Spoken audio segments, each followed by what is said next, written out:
Hey guys, I just wanted to upload my review of se- upload of the mid-season premiere of Arrow, season 4, episode 10, and it looks like. And I decided to go with this banner. Appropriate. I figured it was appropriate considering it seems like Oliver is channeling his old Arrow persona again, considering he's on this roaring rampage of revenge because Felicity has been hospitalized because of the attack in the mid-season finale from Damien Dark's men. You know, he's been beating up Hive soldiers left and right, and his friends are concerned that he's spending more time trying to find Damien Dark than be at Felicity's bedside. Um, but it's Oliver Queen we're talking about. This is a pretty damaged human being he's obviously doesn't find this better than this is like this whole mission is probably is the best way he can cope with it, and it's easier that doing this than trying to see Felicity in a bad state. And it even gets to the point where even apparently Anarchy comes back into the picture to not only thank Thea for burning him, but also just to guess also track down Damien Dark to get back at him for screwing him over. I guess for screwing him over. But he decides that. I feel like this is there's some kind of, they're trying to go with some kind of evolution with the character, but it feels like so far it just feels like he's just trying to be the Joker to Thea's Queen's Batman, because he always he doesn't blame Thea for burning his face. He's just saying that you helped me see the light, you blessed me with fire, and is always trying to tempt, and always trying to keeps taunting and keeps trying to taunt her into killing him, just to prove that it's like, I've seen this bloodlust in you, just give into it. I know you have it in you.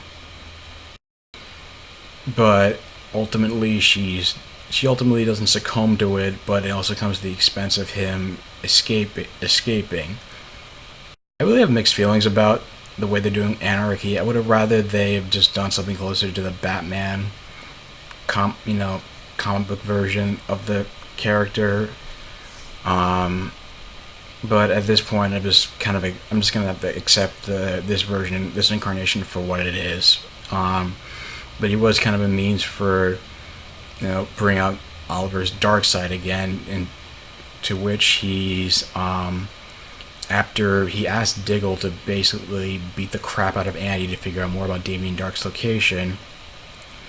He captures Anarchy, ties him up, and he's ready to torture him. But then he's called into the hospital with Felicity being out of surgery, and she's told by Mama Smoke that she's been at the gunshot. She's been paralyzed from the waist down. She'll never be able to walk again.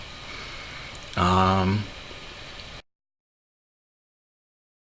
this is and when Anarchy is being left alone, Laurel and Thea were both against the idea of Oliver torturing him for information. So, and that's another scene where Anarchy tried to tempt Thea into killing him. She almost cut his throat with the arrow.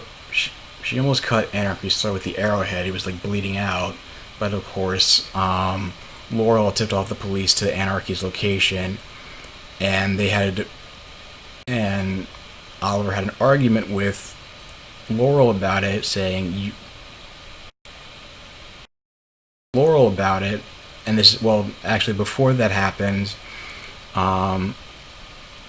once Oliver finds out that Anarchy was apprehended on the news, he actually decides to go track down the police van which Anarchy is being trapped in, and breaks him out and tells them, make sure you kill him, hoping that he goes find Damien Dark.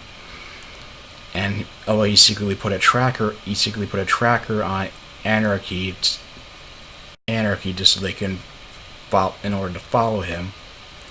Laurel calls him out on his decisions about, oh, you've let like a murderous psychopath out back on the streets, and he says, and Oliver said it's no different than what you did with Sarah during her feral state.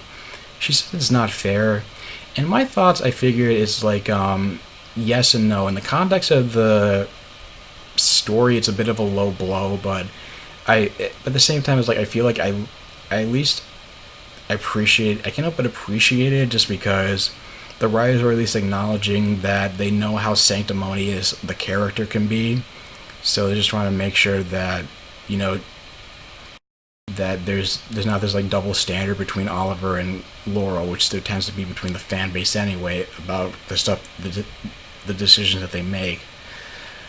Um, but also, but the problem is that he Anarchy finds the tracker and disables it, and there's this look on Oliver's face where he's like freaking out, and you realize that was the whole plan. And then it's kind of this wake up call for how much he's been being irrational, and his friends convince him just to go be with Felicity and be by her side.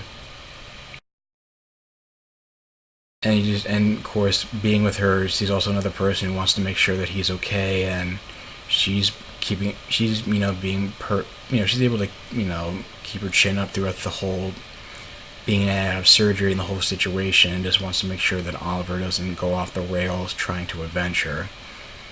So they eventually find Damien Dark. They eventually go to Damien Dark's location after after Diggle convinced by Lila that to have more empathy with reach have be more emphatic, like reach out to have a more heart to heart with him rather than a rough interrogation. Reach out to him as a brother about Damien Dark's location. Andy gives it up, and they get there just in time to save Damien Dark's wife and daughter from being killed by Anarchy. But of course, Anarchy escapes, and Green Arrow and Damien Dark get into a brutal fight. And when Green Arrow says that they saved his family, Damien Dark says, I'll give you a reprieve. I'll give you a few more weeks to spend time with your loved ones before I end you.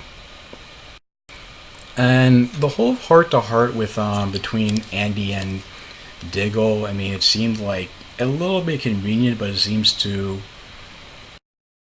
work just because of the fact that it seems like he's so hard-headed and reluctant to listen to reason for his brother, because apparently Andy was Diggle was more of the straight John Diggle was more of the straight arrow of the family, and I guess Andy Diggle was the more like rebel, like juvenile delinquent that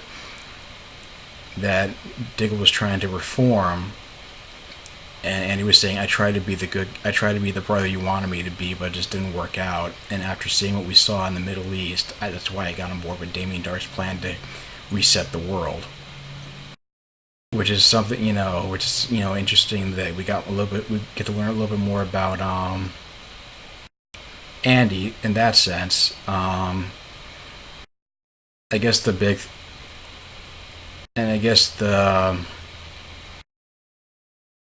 I'm forgetting something. I mean, not much. That's pretty much that storyline in a nutshell. But, and I guess one other thing that did happen was, they showed actually more footage from the graveyard scene from when Oliver's at the gravesite. Now he's actually getting into a limo with Felicity, telling him that you know what you have to do. You better kill that son of a bitch. And they were saying that because, and they were mentioning like earlier that Quentin was going to be at risk about he might expose himself by helping Team Arrow with their latest endeavor in this episode. So I'm more convinced that he's probably the one in the grave. As far as the flashbacks are concerned, I mean, basically Oliver is still recovering from his shark bite wound from fetching maps of the island from the Amazo freighter with a Russian woman. Coughlin brings him to Baron Ryder. Baron Ryder allows Coughlin to whip to whip Oliver Queen in retribution for Coughlin getting whipped for a quote unquote false betrayal in an earlier episode. I mean, I feel like these flashbacks are like, this is what I hate about this season. It's the same problem with season 3. The flashbacks are so aimless. I mean, granted, the biggest development is that the tattoo, the Chinese tattoo on his abdomen, Oliver's abdomen, that he got from Constantine, starts glowing in presence of the orb that Ryder has. So he decides to keep them both alive.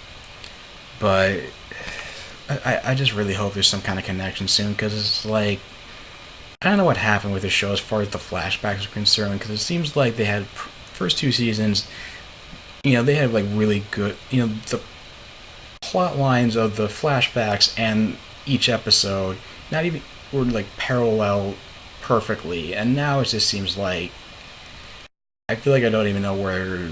It's hard to like keep track of what's going on, or like it's not even like engaging at this point. So I'm hoping they really got to like pick up some speed with that.